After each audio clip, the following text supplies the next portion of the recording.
Chinese Herbal Medicine. How can it help my pet? We were trying to wait for a few more people to join in, but I guess this is probably all we're going to have. But we've got a pretty good audience. So I finally figured out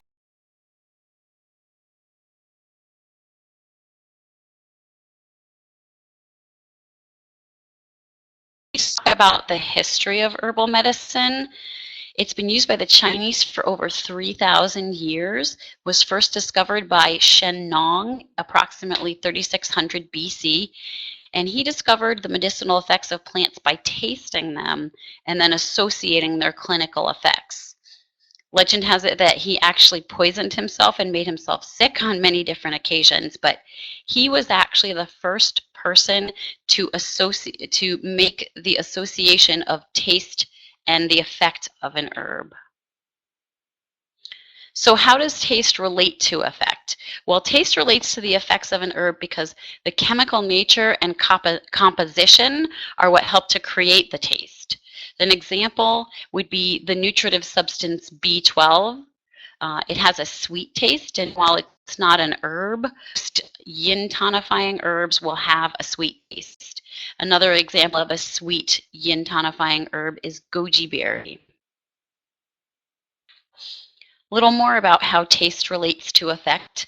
Another example would be coffee. And again, while coffee is not an herb, so to speak, it is from a plant and it does have medicinal effects. Coffee has a draining or makes you pee effect, and moving, it invigorates circulation. So herbs that drain and move often taste bitter. Another example, again, it's not an actual herb, but is aspirin. Aspirin tastes very bitter. Aspirin is actually derived from salicylic acid from willow bark. The aspirin that's used today is synthetic, but it was originally derived from this plant substance. More about how taste relates to effect. So certain groups of chemical compounds have been determined to have different tastes. For example, alkaloids and glycosides taste bitter. Carbohydrates, amino acids, and vitamins will tend to taste sweet. And their chemical composition then relates to the effect in the body. I want to briefly talk about yin and yang. Yin and yang are concepts invented by the Chinese to just help explain the balance of life. And yin, it represents what is deeper, such as our vital organs, heart, liver, lung, kidneys. It's the black half of the symbol and appears to be descending. Yang represents the more outward organs, the more active organs, small intestine, large intestine, skin, urinary bladder, and it's the white half of the symbol and appears to be ascending. Note how there's a little bit of yin in yang and a little bit of yang in yin. They're not mutually exclusive and they have to be in balance for good health. So again, while these are metaphorical terms created by the Chinese to explain something that they couldn't really understand, there actually is some scientific basis in this theory. One research group has suggested that the idea of yin and yang may relate to oxidation versus antioxidation. Aging is due to oxidative damage. The sun can damage your skin. Antioxidants can help protect and repair this damage. A little bit about yin-tonifying herbs. Recent research has actually determined that a variety of yin-tonifying herbs all have tremendous antioxidant properties, many times that of vitamin C or vitamin E. A research group led by Huang in 2007 showed that yin-tonifying herbs, in addition to having antioxidant activity, can also regulate the immune system, bringing it up or down through biochemical signals as needed. And two examples of yin-tonifying herbs are Ophiopagon and wild asparagus root. A little bit about yang-tonifying herbs. The same group led by Ko and Long also determined that yang-tonifying herbs appear to stimulate mitochondrial ATP production. They suspect this is accomplished by helping to decrease damage done to the cell by something called reactive oxygen species. Basically, they make it easier for the mitochondria, which is the powerhouse of the cell, to produce energy because they protect it from damage. I like to think of them as cellular mitochondrial bodyguards. We'll talk about a couple commonly used Chinese herbs next. Chai Hu. Chai Hu is one of my favorite herbs. The Chinese herb known as Chai Hu is the Bupleurum root, and there's a couple species, Bupleurum chinense and Bupleurum scorzonifolium. It's also called thorawax and hare's ear. The primary active compounds in Bupleurum are triterpenoid compounds called seicosaponins, which we'll see here. So the root does contain several different of these compounds, and they have been found to have analgesic or pain relieving activity, sedative properties, and anti-hyperlipidemic or cholesterol lowering activity.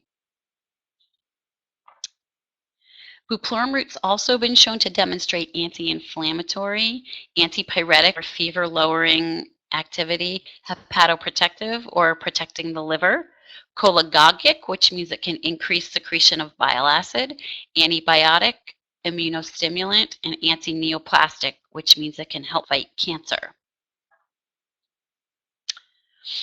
At least one recent study has demonstrated that Bupleurum and or some of its constituent seicosaponins can actually sensitize cancer cells to chemotherapeutics. Other studies have noted that Bupleurum extract can inhibit proliferation of human lung cancer cells. This is not to bore you with studies. This is just to let you know how much research there is out there on these herbs. So please don't try to read every little word. You don't have to worry about it. I'm just going to briefly tell you what some of these studies are about. So the first two studies investigate the efficacy against lung cancer. The third study talked about chemosensitization. And the fourth is also concerning how Bupleurum can be effective against cancer. Oh, I'm sorry. The fourth is talking about anti-inflammatory effects, and the fifth is talking about how Bupleurum can be effective against cancer. More studies. So the first three studies, again, are talking about how Bupleurum can help fight cancer. The fourth one is again talking about how it has anti-inflammatory properties. And the last one is investigated how it has antioxidant and liver protecting properties.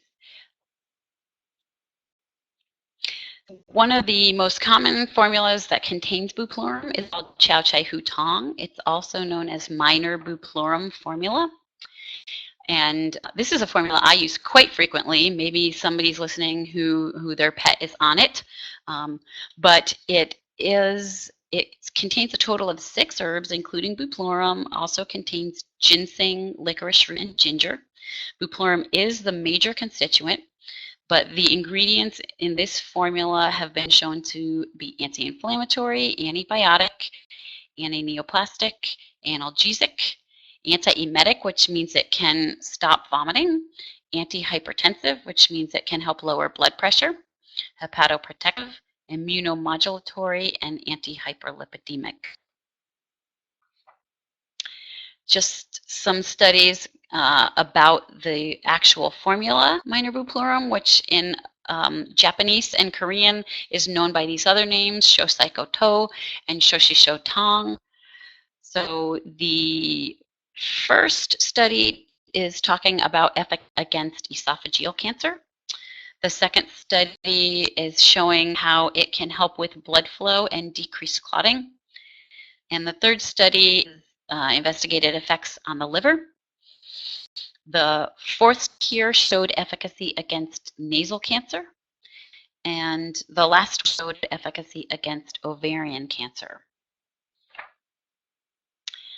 Few more studies on Bupleurum. So the first one here is investigated how it can protect the liver. The second and third studies, again, are stating how it can have anti-cancer effects. And the fourth study shows how it can modulate the immune system using cellular signals. There are a couple of different variations of Xiao Chai Hu Tang that are frequently used. One is called Xiao Chai Hu Tang, or benefit hips and knees. This particular formula has more powerful pain relieving effects. And there's another one called Xiao Chai Hu Jin Tang, or open the liver canals. And it has more powerful anti-inflammatory and cancer fighting effects, particularly for the liver. All in all, Xiao Chai Hu Tang may be useful for treatment of the following medical conditions: arthritis, which I use it for quite frequently with good success, especially when it involves the hips or the stifle, which is the knee; cholangiohepatitis or hepatitis, which is inflammation of the gallbladder and or liver; nephritis, which is inflammation of the kidney, especially when there happens to be protein in the urine; hypoadrenocorticism, which is a low-functioning adrenal gland; autoimmune diseases, and certain cancers. Next, we're going to talk about Di Huang. Also, it's called Rehmannia. The plant species is Rehmannia glutinosa. It's also known as Chinese foxglove, and the part used is the root. The root of Rehmannia contains numerous polysaccharides and iridoid glycosides, the most studied of which is cattle paw. There are two types of Rehmannia. There's raw Rehmannia and there's prepared Rehmannia. The raw tends to have a little bit more anti-inflammatory effects, while the prepared or cooked version has a little more antioxidant and protective and nourishing effects.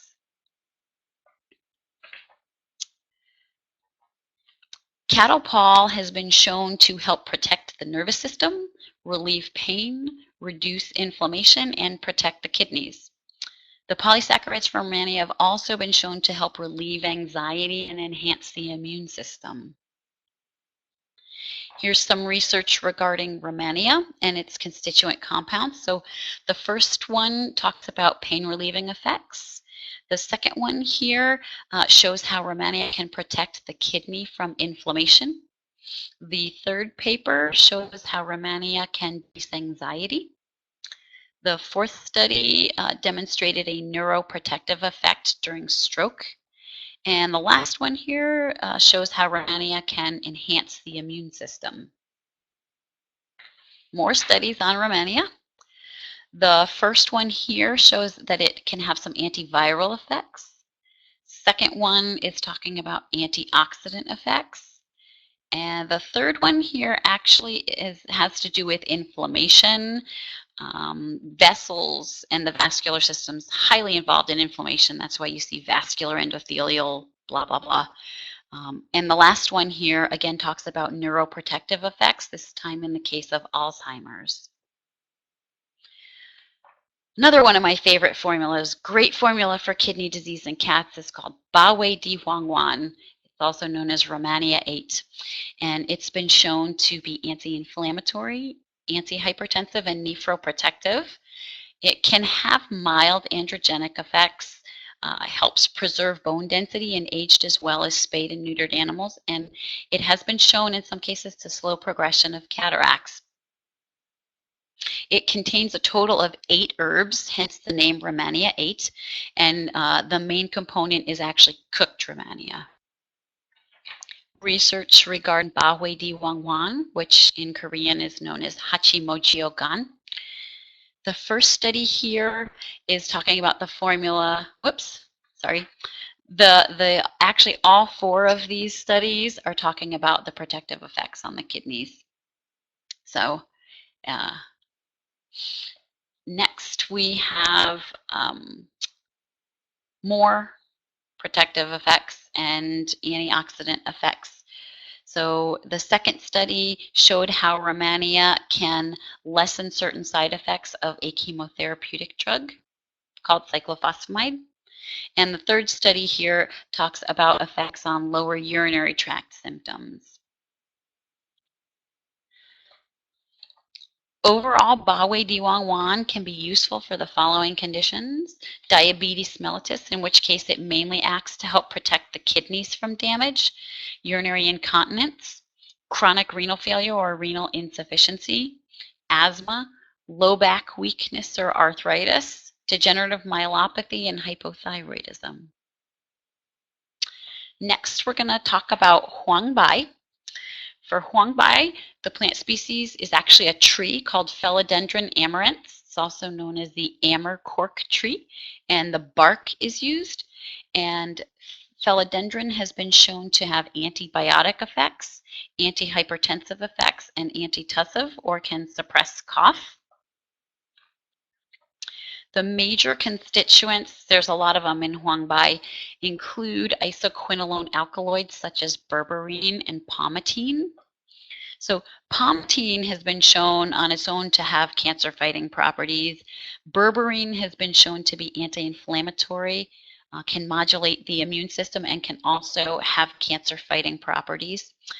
Recently, phellodendron bark has been shown to have some monoamine oxidase inhibitory activity, which indicates it can be useful for cognitive dysfunction.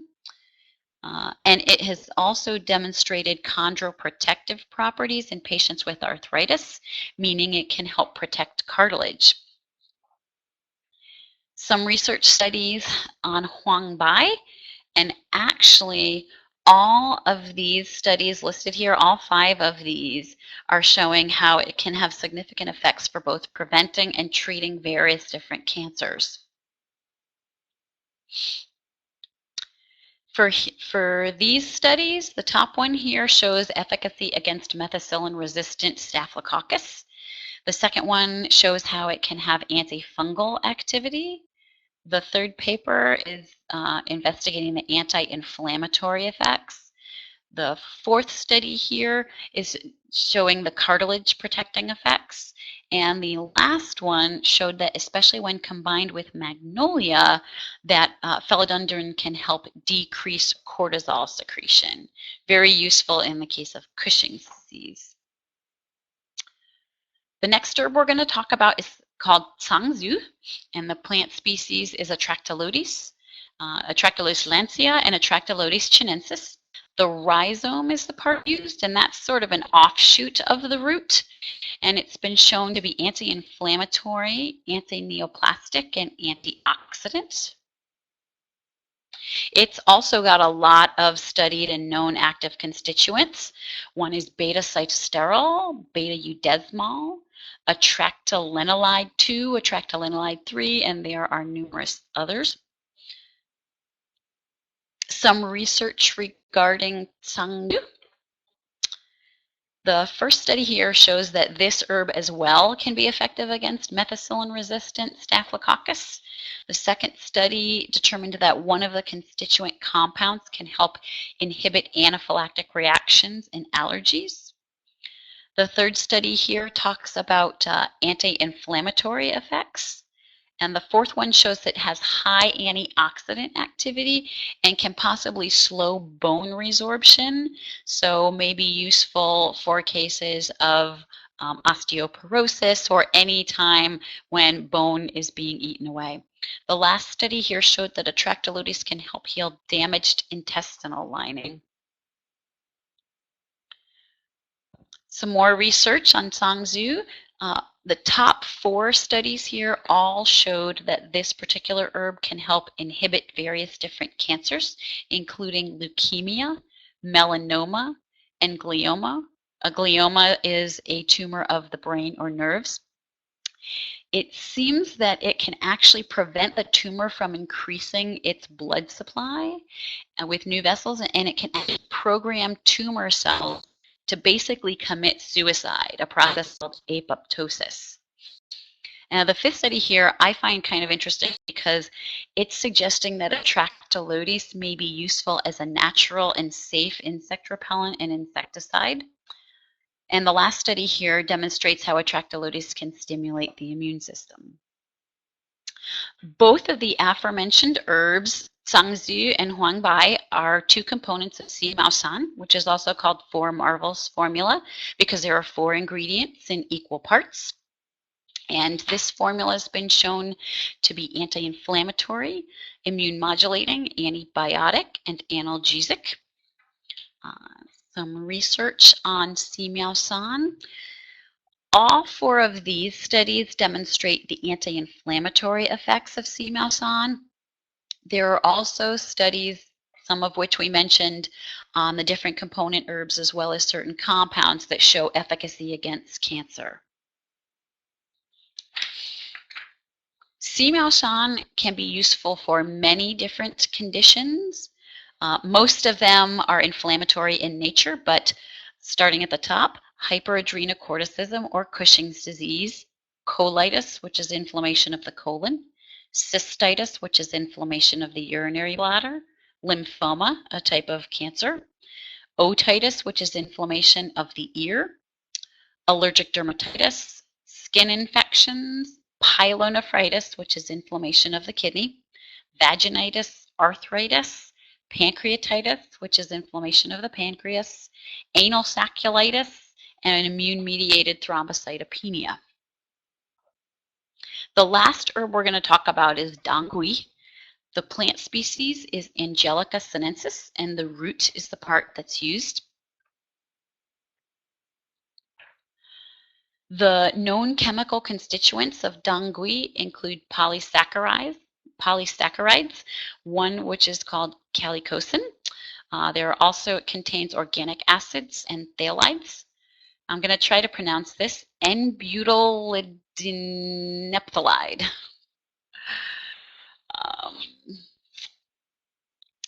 So Dang Gul has been shown to have the following activities.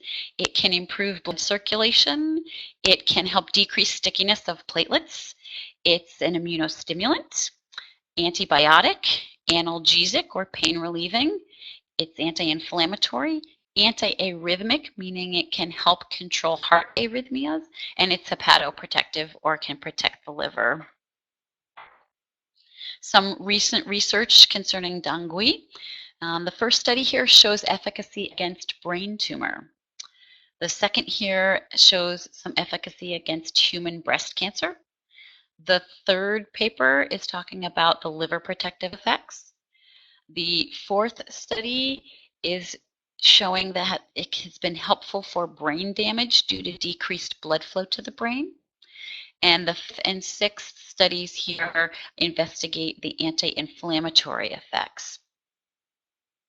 Some more research on Dang Gul.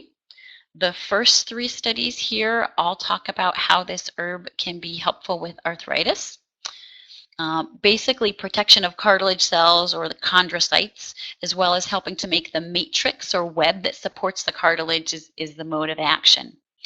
The fourth study here actually shows how Angelica can prevent toxicity to the heart induced by a certain chemotherapy drug called doxorubicin.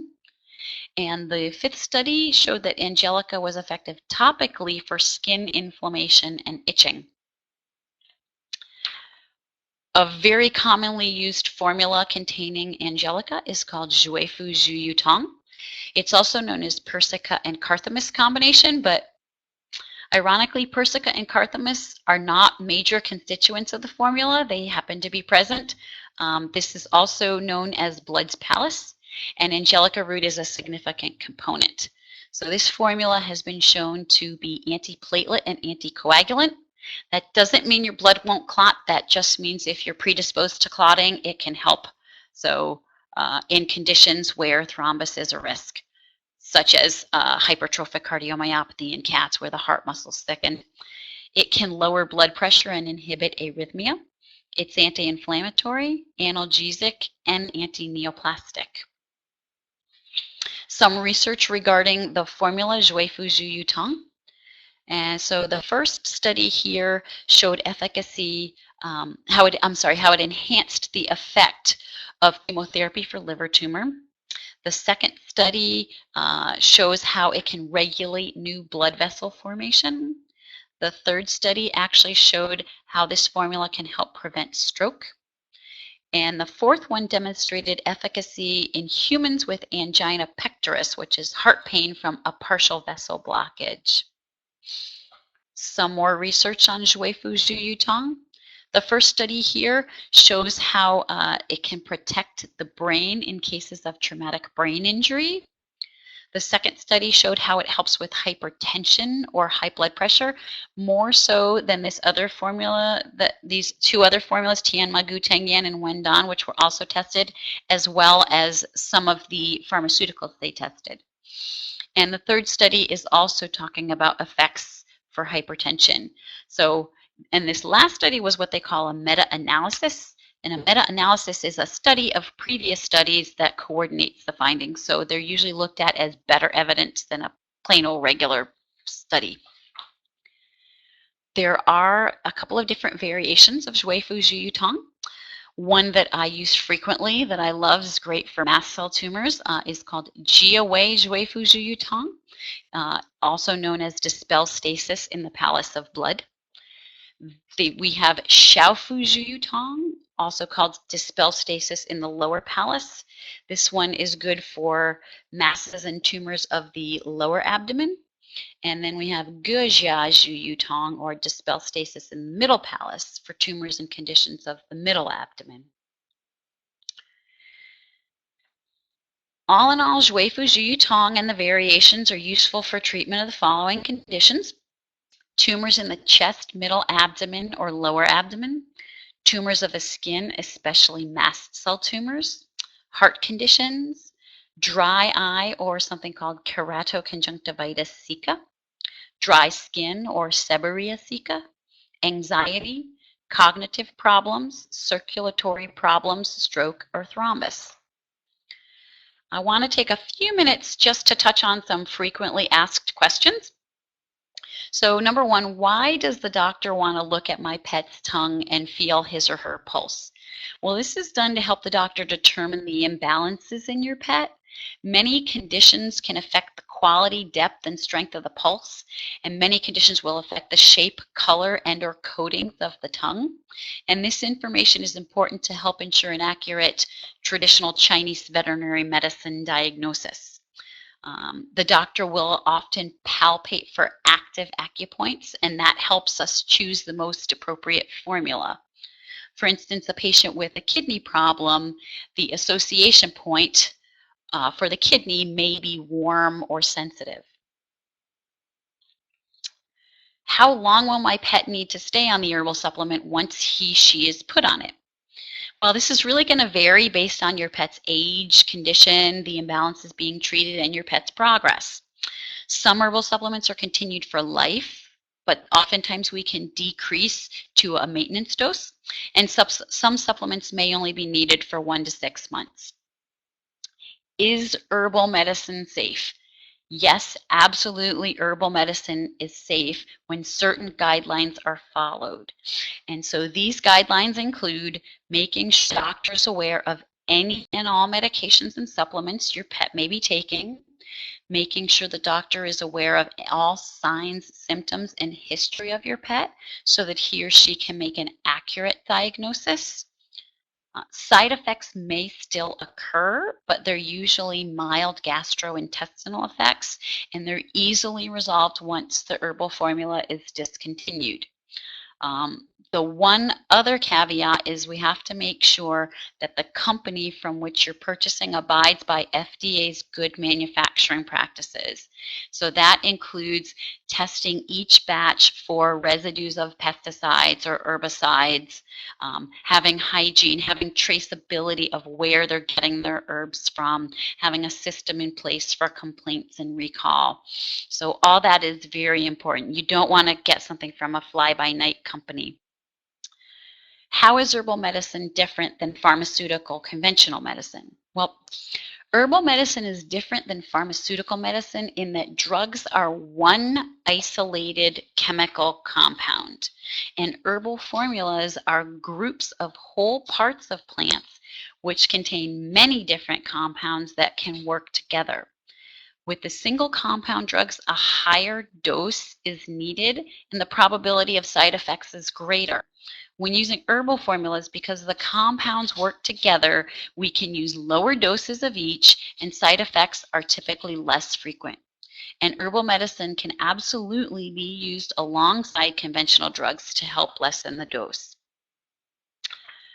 In conclusion, just remember, just because something is not 100% proven does not mean that it does not work. Now I will take questions.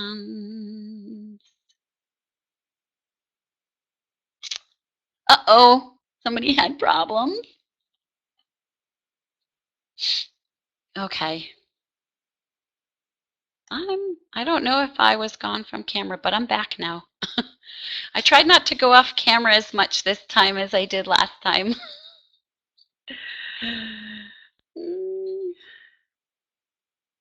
This webinar will be recorded if anybody had difficulty in listening the whole time. I'm seeing in the chat box a couple people had some difficulty, so it will be recorded. Don't worry, you didn't really miss anything.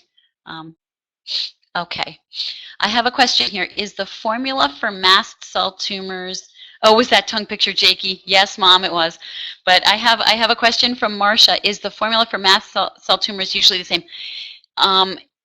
For the most part, unless we saw a lot of what's called dampness in the patient, and dampness is a term that's a little hard to... It's a Chinese medicine term. It's a little hard to translate to conventional medicine, but I think of it as a buildup of toxins in the body. Patients that have damp usually have very frothy saliva. They get a lot of fatty lumps and growths. So if we saw a lot of dampness, I might use a different formula called Dang Gul Xiao San. What do I suggest for allergies? It really kind of depends. Four Marvels is a really good formula for allergies, but it depends on what kind of allergies your pet has. Is it a food allergy? And maybe we can help you determine that so you can avoid that food, or is it seasonal?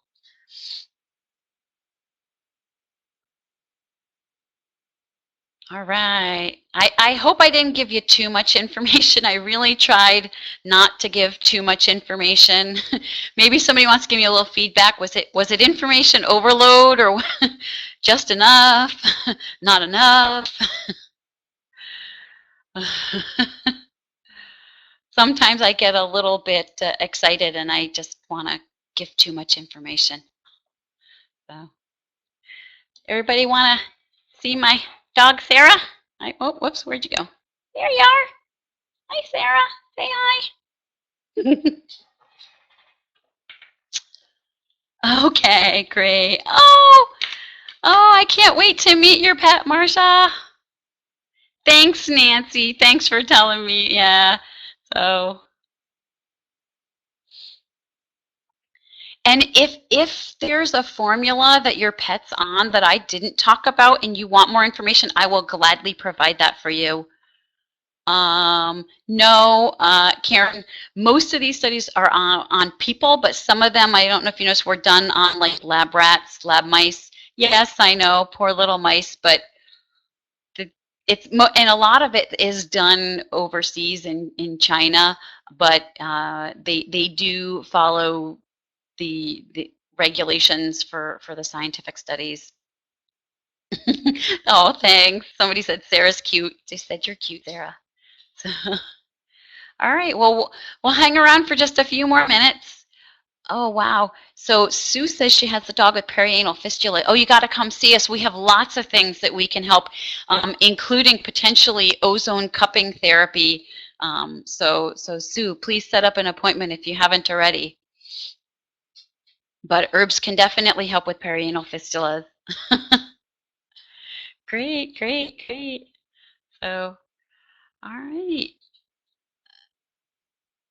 So Nancy is saying foxglove is poisonous. I'm curious, the one that's derived from foxglove root. Well, there are a lot of different species of foxglove, and while I am not a botanist, this Chinese foxglove, I'm pretty sure is different than the traditional, what you think of as foxglove. Maybe are you referring to what digitalis is derived from? I think perhaps that's the regular foxglove. Let's see, Marcia's asking, do most herbs have the same effect in dogs as in humans? Yeah, yes, it seems that for the most part they do. There really aren't a lot of studies done on dogs per se. We have to kind of extrapolate. While their digestive system is a little different than ours, I mean, well, there are a lot of human drugs that are used in veterinary medicine, and they haven't been quote unquote tested on animals, but the effects are pretty much the same. Sometimes the doses are what's different. Mm. Okay. Oh, well, thanks, Dee, for saying it was good. Thank you. I was a little afraid I gave you too much information. Well, thank you so much, everybody, for coming. And just want to briefly mention our next webinar is going to be March 29th, and I'm going to be talking about ozone and UV blood therapy, very useful for cancer, autoimmune conditions, um, potentially for allergies. We can do cupping, like for something like perianal fistula or irritated and inflamed skin. So tune in for that. All right, everybody, have a great night. Okay, well, a couple more people typing. Thank you. Thank you so much, everybody. Have a great night. Oh, have a great night. Okay.